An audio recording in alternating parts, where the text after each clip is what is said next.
नमस्कार, जय हिंद साथियों। कैसे एक बार फिर हाजिर हूं भूपेंद्र हरदैनिया, आपका हिंदी शिक्षाविद। दोस्तों, आज हम सीखने जा रहे हैं सकर्मक और अकर्मक क्रियाओं में पहचान और इनकी नियम। दोस्तों, क्या होती हैं सकर्मक और अकर्मक क्रियाएं, इन पर आज हम चर्चा करेंगे दोस्तों, और समझेंगे कि सकर्मक और अकर्मक क्रियाओं को हम कैसे कंप्लीट कर सकते हैं। इससे आने वाले प्रश्नों में बच्चों को बहुत कंफ्यूजन होता है कि कौन सी क्रिया सकर्मक है और कौन सी अकर्मक है। तो आइए समझते हैं बिल्कुल नियम के साथ और परिभाषा के साथ आज की इस प्रक्रिया को। तो सबसे पहले दोस्तों मैं आपको बता देता हूं कि सकर्मक और अकर्मक क्रियाओं में पहचान के लिए आपको ध्यान रखना है कि अगर कोई सकर्मक क्रिया होगी, वर्सेस अगर कोई अकर्मक क्रिया होगी, तो कब वो सकर्मक कहलाती है और कब वो अकर्मक कहलाती है, इस चीज का आपको ध्यान रखना है दोस्तों। तो सकर्मक क्रिया तब कहलाएगी जब जब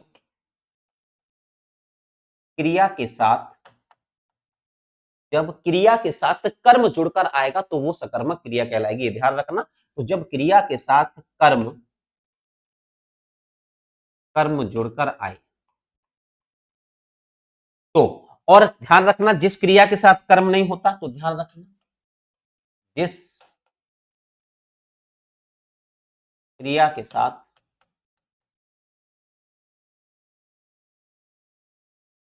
कर्म जुड़कर नहीं आता वह अकर्मक क्रिया होगी होगी अब इसके लिए आपको दोनों चीजें समझ में आ रही है कि कर्म, लेकिन कर्म क्या है। तो कर्म की पहचान ध्यान रखना है किससे होगी। तो कर्म की पहचान हम लोग किससे करेंगे, कर्म की पहचान करेंगे या तो को विभक्ति से, या फिर हम देखेंगे ऑब्जेक्ट। ऑब्जेक्ट प्लेस नहीं देखना है, ऑब्जेक्ट देखना है। ध्यान रखना दोनों चीजें, या तो आप देखेंगे कर्म के साथ को जुड़ा होगा, फिर या ऑब्जेक्ट होगा। दूसरी चीज, अब आपको मान के चलिए ना तो आपको ऑब्जेक्ट दिख रहा है ना को दिख रहा है, तो क्या करेंगे, तब आपको क्या करना है, तब आप करेंगे कि क्रिया के साथ पहचान के लिए अब क्या करना है आप लोगों ने, पहचान के लिए अब आप क्या करिएगा, आप करेंगे कि क्रिया के साथ आप क्या ऑब्लिक किसे,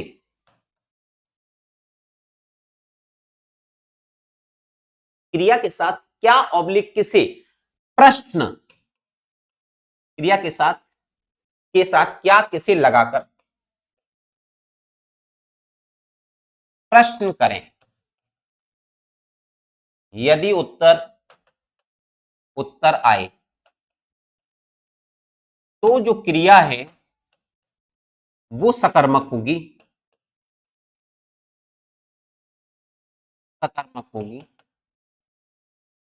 अन्यथा अन्यथा अकर्मक। ठीक है। तो अगर ये पहचान आप पहचान लीजिएगा, जैसे मैंने कहा, अब यहां पर भी दो चीजें ध्यान रखनी है। अगर आंसर में कर्ता का नाम आ रहा है तो फिर वो क्रिया कैसी हो जाएगी, कर्म तो दिया ही नहीं है, इसका मतलब है अकर्मक है। आंसर में कर्ता के अलावा अगर कोई आंसर आ रहा है तो ही क्रिया, जैसे मैंने कहा कि राम आम खाता है। देखो समझना मेरी बात को, मैं बहुत इंपोर्टेंट तरीके से आपको बताना चाह रहा हूं कि राम आम खाता है। एक तो ये हो गया। दूसरा मैंने लिखा है कि श्याम दौड़ता है। अब दोनों ही शब्द मैंने दे दिए हैं। अब आपको ये विशेष ध्यान लगा के चलना है कि इसमें से दोनों में प्रश्न करिए, क्या खाता है, आंसर देखिए जरा। अगर लिखा है क्या खाता है तो आप क्या लगा के प्रश्न करिएगा कि क्या खाता है, तो आम खाता है, इसका मतलब उत्तर मिला। इसका मतलब ये क्रिया कैसी है, इसमें सकर्मक है, क्योंकि कर्म क्या है आम और कर्ता क्या है यहाँ दौड़ता है। क्या दौड़ता है, श्याम, लेकिन श्याम यहाँ पर क्या है, करता है। इसका मतलब कि इसमें कर्म नहीं है, और अगर कर्म नहीं है इसका मतलब है कि ये क्रिया जो है वो कैसी है, अकर्मक क्रिया है। इस प्रकार से आप इसकी पहचान कर लीजिएगा। तो आई होप सो कि आप समझ गए होंगे कि अकर्मक और सकर्मक क्रिया क्या होती है। बहुत ही स्पीड में, यानी मैंने आपको केवल और केवल 5 मिनट में ट्रिक के साथ ये समझाया है। अब कभी प्रश्न आए तो बस इसी पहचान को फॉलो करना और अकर्मक और सकर्मक क्रियाओं को अच्छे से सीख लेना। धन्यवाद दोस्तों।